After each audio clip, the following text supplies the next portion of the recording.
Yes, finally makapag-upload ulit tayo. So, hi guys! For today's video, it's Mikasa Cake.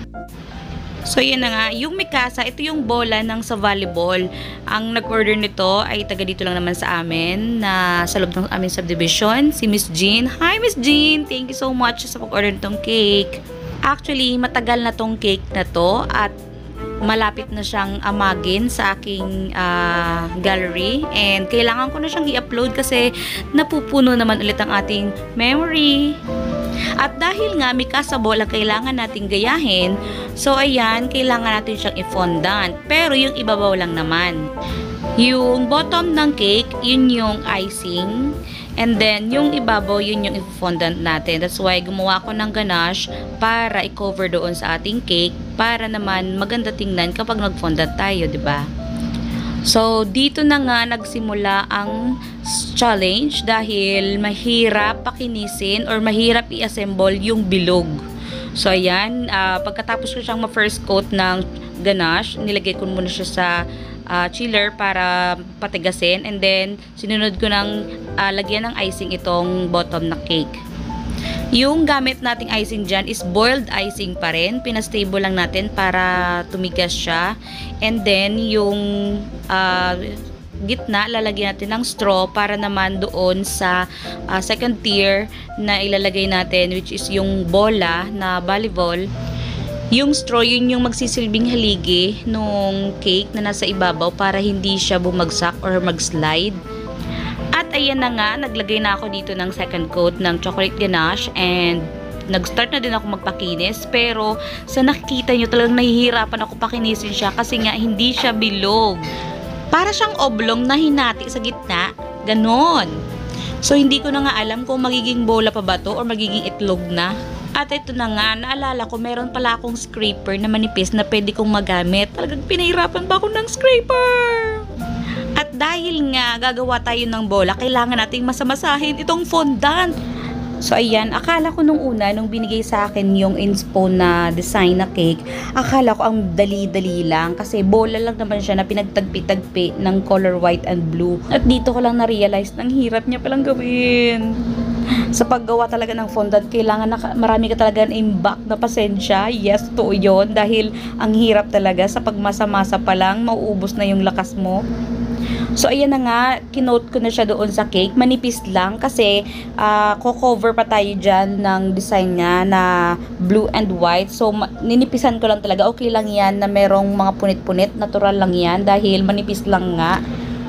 So, ayan na nga. So, nag-start na din ako dito mag-color. Dinivide ko lang yung natitirang fondant sa tatlo. Nag-color na ako ito ng white, blue, and yellow. So, ayan.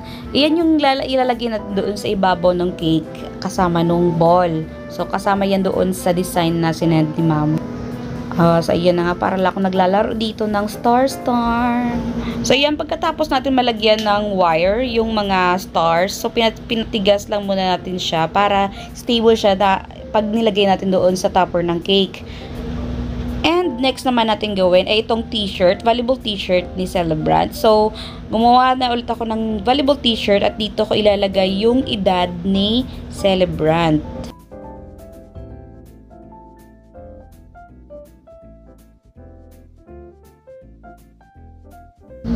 So, ito tapos na yan. Simple lang naman ang design at ready na yan siya ilagay doon sa ating cake. And next ko namang ginawa ay ito namang pangalan ng ating celebrant. So, isasama ko siya doon, itatabi natin doon sa volleyball t-shirt. So, ayan, natapos na natin ating mga toppers. So, next naman natin gawin itong pag-assemble ng ating ball. Sa totoo lang, first time ko itong ginawa at talagang na-challenge ako dito kasi hindi ko alam kung paano ko siya magagawa or magagaya dahil kulang ako sa mga materials and tools sa pagkakat, and then pero DIY mano-mano, kutsilyo lang yung gamit ko, yung maliit, and then wala, lakas ng loob kasi nga 'di ba kapag gusto mo may paraan talaga, 'di ba? So dahil nga na-challenge ako sa mga gantong design at talagang gusto ko talagang ma-achieve yung mga fondant, gusto kong ma-improve pa yung skills ko sa pagpo-fondant, that's why go na yan.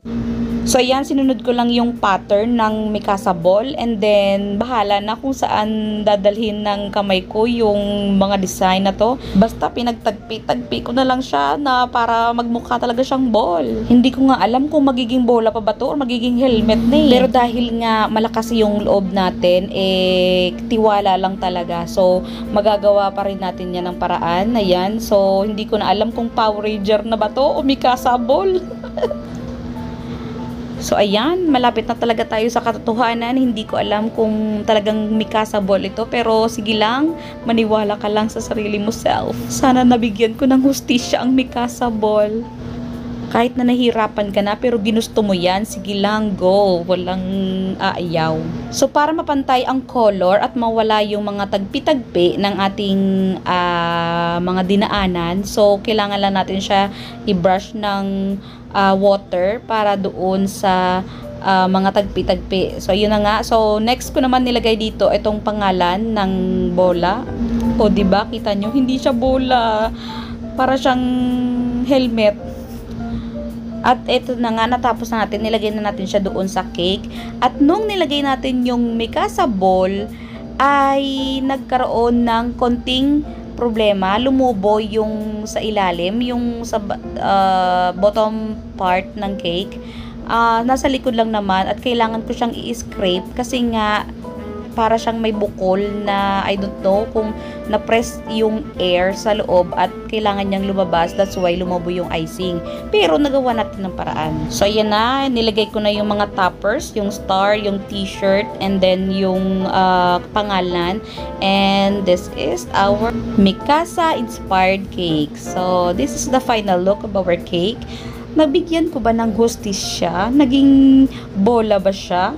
So, ano sa tingin niyo? Pero at least another achievement naman, 'di ba? So, thank you Lord for this blessing and thank you for the strength and thank you for watching.